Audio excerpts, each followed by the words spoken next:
Start of a rivalry, maybe? Your favorite AAU tournament growing up. The rival is needed. The rivalry. We see this in the WNBA. Bronny James was one and done. Cooper Flagg is the sensation. Bronny James has to be better, and Cooper Flagg needs to be great. Truly awful. Oh, there's Bronny James, who's actually on the floor. You still want to tune into the game because your favorite player's on the screen. The league doesn't have that. It was exciting. Is that the word to use? I don't know if it was quite exciting. There was a buzz in the air. A buzz in the air. It's got all the atmosphere of your favorite AAU tournament growing up. That's how I describe the summer league. It's a great way to put it. Just like other players of other teams standing up in the front row, like pointing things out as the game's going on. When the marquee game is last and you want the first game to get over, to speed up the first game. Yeah. That kind of had that feel to it in Las Vegas, where we saw the Lakers take on the Mavs, and specifically it was Cooper Flagg and Bronny James that went head-to-head. And I don't know if people really realized it until they tuned in to watch Flagg, and there's Bronny James, who's actually on the floor. The rival is needed. The rivalry. We see this in the WNBA. Caitlin Clark versus the league, but it was coming into the league, it was Caitlin Clark and Angel Reese. And recently we discussed who can step up to be the rival of one of the players that can help be the face and save the NBA from, the individuality and the like or hate, the disdain or rooting for, pulling for the next big star of the league. It could be Flagg, it could be someone else, but it seems like it's his to grab right now. Once we see the old hats go off to the sunset. They're not there yet, but they will be. So who's next?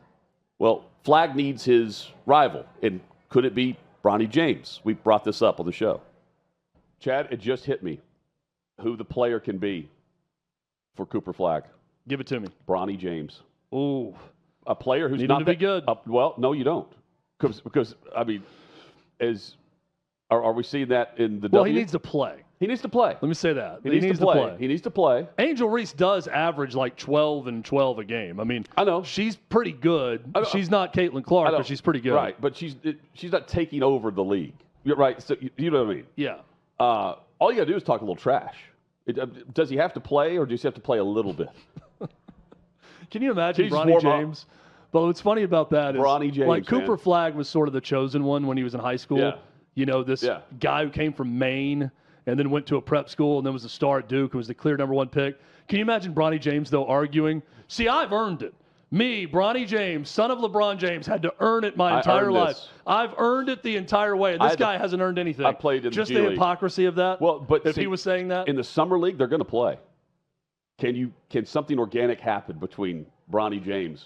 Good point is the summer league part of this, that there could be some entertaining moments for Cooper Flagg. And maybe Bronny James. I like it. I would love to see it. If Bronny James could emerge into a contributor for the Lakers, then that could be fun. Ramona Shelburne's going to tell you that this is a legitimate rivalry. They need to cover it like that then. Hey, and props to Bronny James for bringing a little physical tone to it. He's more comfortable right now in this than Cooper Flagg is, quite frankly, because he's in his second year. And he played like it a bit last night with the body up, the defense. There was at one point in the second quarter, Chad, we saw a glimpse of what it can be. They will match up again for the potential next big rivalry. The ticket prices last night, last time I was in Vegas, Caitlin Clark was in town playing the Las Vegas Aces. The prices for last night's G League game. Summer League game. Summer League, thank you. Summer League.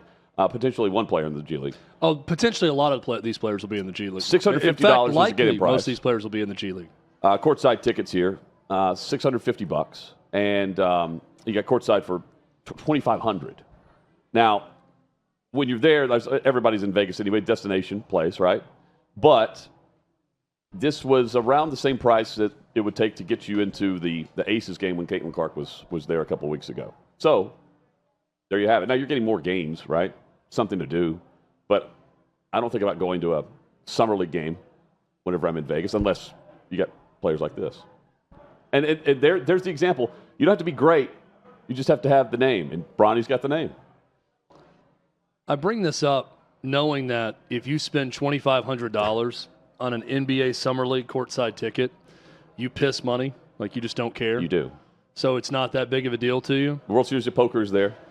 But how frustrated are you if you spend $2,500 for a courtside ticket Go ahead. to watch Bronny James against Cooper Flagg in the next great NBA individual rivalry, right? You're not paid for that, I guess. And one guy scores 8 points, Yeah, it was bad. and the other guy goes 5 for 21 from the floor. Cooper Flagg was 5 for 21 from the floor. If we show you the with stats, 10 points, 0 for 5 from 3. You would be able to He pick them. was truly awful 5 for 21. in his debut. And people are acting, oh my God, stat stuffer. Look at this. Right. 4 assists, 6 rebounds. He's on the court that long. These are things that should just happen naturally. Chad, he was by treated- being on the court for someone. He was treated this the way was not ESPN a good game. treats Bronny with the reaction. Like, oh, he had a dunk. It's like, Bronny hit a 3 early in the game. I saw like glimpses of this in the background. Bronny hits a 3 right when the game tips off, and I'm like, oh gosh, here we go. This is going to be the. He had a step back on Cooper Flagg at one point too. It was pretty nice. Then he kept the ball for the game winner. He missed it. Badly. He missed it. I happened to tune in right as the game winner was being attempted, and it was a bad attempt. But see, he's starting to. He's. I love the analysts afterward. Like, Yeah. here are all the things that he could have done would have been more successful. They could have passed it to this guy. He could have lobbed it to this guy in here. He could have driven to his left. But He could have thrown it to this other teammate. Oh, there was a fourth teammate he could have thrown it to also. All of these things would have been more acceptable than the awful shot that he launched at the buzzer that was no good. There you go. And, well, he launched the awful shot. Look, it would be an amazing coup for the NBA if both of these guys were awesome and it created an individual rivalry between the two.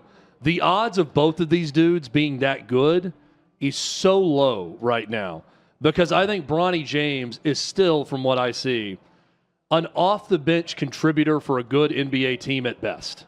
Off the bench whenever his dad's Cooper playing. Flagg needs to be Larry Bird to this league. He needs to be a sensation for Dallas. He needs to be a sensation for the league. He needs to have a little bit of Caitlin Clark to him. So that's what the NBA needs and wants. So they also need that other players. Like, so can we get to a point where in college you have the two greats who already have the organic? They already kind of rub each other the wrong way. You know, like there's a little friction there that goes unsaid, that where you get the passion and the intense viewership that we saw in college for Caitlin Clark and Angel Reese. Can you get that now in college basketball? I'm not so sure. With all the moving around and everything else, I don't know, because there was some build up to it in the women's game, and then you had it go to the league. You've got to have the college Angel's crossover. Still a top 10 pick. You know, you got two greats for college. Yeah. That go into the league at the same time, and you have that same carryover. I don't know if you can kind of build that up through the NBA with the way things are structured. You may have to build it like this. Like, just it takes a couple of years in the league to do it. I think it would be far better if, just for the purposes of the storyline and the narrative of the two guys that are going to be rivals, if both were just like completely polar opposite. You know, like there's some differences here, but Bronny James was one and done. Shouldn't have been. Right. But Cooper Flagg was one and done. But Cooper Flagg is the sensation. Cooper Flagg is the guy who's in Sports Illustrated as a high school player. He's the guy everyone knew before he got to Duke. And he goes to Duke, not USC. So he's sort of the chosen one. You know, the one that got I'm going to compare everything to Bird Magic because it was never better than Bird versus Magic. Bird Magic, a misconception is that they had a very different upbringing. And I think most of America then would have thought, okay, Magic Johnson is the poor kid from the rough background that, you know, made it through all this adversity. And really, when you look at it, Magic Johnson was like from a nice middle class family that, you know, did okay for the time. And Larry Bird is impoverished his whole life. Father committed suicide. Like, had to go through all these different things that you wouldn't have think, given the racial dynamics of the time, would have been the story.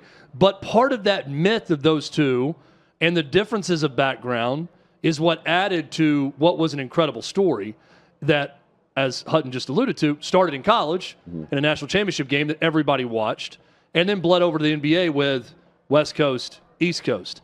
Cooper Flagg in the middle of the country in Texas, and Bronny James in L.A. with the Lakers. Again, Bronny James has to be better, and Cooper Flagg needs to be great. It's not as perfect. I don't know if we're ever going to get that perfect juxtaposition again. It's just not as perfect as Bird Magic. But it would be great if it was. And I would even say Caitlin Clark, Angel Reese, such polar opposite backgrounds, and the way they carry themselves makes it a more dynamic rivalry. And makes it something that America attaches itself to. Why? Because it's very divisive, and they seem pretty polar opposite. And but they both like to talk trash. Polar opposites good. Just like Larry Bird and Magic Johnson both like to talk trash. The NBA and college basketball are polar opposites now. Yeah. You know, like Bird and Magic played a similar game when they went from college to pro. And Cooper Flagg alluded to it last night. He's like, this is just a different game. Like the style, the speed, everything. There's also a big difference there. Typically the stars in college basketball end up being like off the bench rebounders and foul guys. You know, like the guys in the draft are not the superstars that we see in college. If you want to label them as that, it's normally the opposite. It's guys you've never really heard of, or if you have, you kind of remember them from a flash in the NCAA tournament, but not the star player for their team, or they're Europeans. It is a different game, which I think is also would also hinder the option for this to happen, because you need both guys to come in and immediately hit it, and be reasons why you tune into the game. Yeah, and Bronny's already not done that in his first year. So I mean, but he was built for this style. The great hope of the NBA is, to me, Cooper Flagg is immediately relevant. Yes, and good. Like, I get that it's a different game, and European players have an advantage because it's way more of a European style that they're accustomed to when they get to the NBA, so it's an easier transition for them at times. It needs to be a pretty seamless transition for Cooper Flagg. He doesn't have a lot of time to figure it out. Again, and I'm talking about this from an interest standpoint. Yeah. There doesn't need to be a year where he's coming off the bench because he's not nearly as good as anyone thought right away. He needs to hit immediately. Because with the WNBA, no matter how much you disagree or can't stand how they act and how they run their league, we're still tuning in to watch Caitlin Clark. That's what the NBA is. That's what we're discussing here. No matter how much you don't want to watch LeBron, or how much the game itself, you don't have to tune in until the final 3 minutes if it's a 10-point game or less. You still want to tune into the game because your favorite player is on the screen.